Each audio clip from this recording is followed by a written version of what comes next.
जसप्रीत बुमराह असेल, हार्दिक पांड्या असेल किंवा अजूनही जे सीनियर प्लेयर्स आहेत, टॉपचे प्लेयर्स आहेत, त्यांची अडचण वाढण्याची शक्यता आहे. बीसीसीआय आणि गौतम गंभीर एक असा डिसिजन घेण्याची तयारी करत आहेत, ज्याच्यामुळे या सीनियर प्लेयर्सचे जे टॉपचे सीनियर प्लेयर्स आहेत त्यांची अडचण वाढू शकते. आपल्याला माहिती आहे की वर्कलोड मॅनेजमेंट हे प्लेयरसाठी खूप इम्पॉर्टंट असतं. त्यांना इंजुरी होऊ नये, ते फिट राहावेत म्हणून हे वर्कलोड मॅनेजमेंट इम्पॉर्टंट आहे. पण काही प्लेयर्स आहेत, जे टॉपचे प्लेयर्स आहेत, ते वर्कलोड मॅनेजमेंट स्वतःच करत आहेत. ते स्वतःच ठरवत आहे की ते कोणती सिरीज खेळतील, सिरीजमध्ये किती मॅचेस खेळतील. याच्यावर बरेच एक्स प्लेयर्स आहेत, सुनील गावस्कर असतील, इरफान पठाण आहे, यांनी बरीच टीका केली होती. जसं आता इंग्लंडची सिरीज आहे, त्या इंग्लंडच्या सिरीजमध्ये जसप्रीत बुमराह 3 टेस्ट मॅचेस खेळला. वर्कलोड मॅनेजमेंट करण्यासाठी तो 5 टेस्ट मॅच खेळू शकला नाही. याच्या आधी हार्दिक पांड्याने सुद्धा वन डेची एक सिरीज होती, ती खेळण्यासाठी नाही म्हटलं होतं.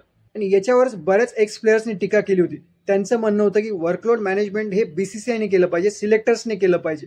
त्यांनी ठरवलं पाहिजे की कोणत्या प्लेयरला कधी रेस्ट द्यायचं. आणि समजा एखादी टेस्ट सिरीज आहे, एखादा प्लेयर जर पूर्ण टेस्ट सिरीज खेळू शकत नसेल तर त्याला टेस्ट सिरीजमध्ये घेऊ नका.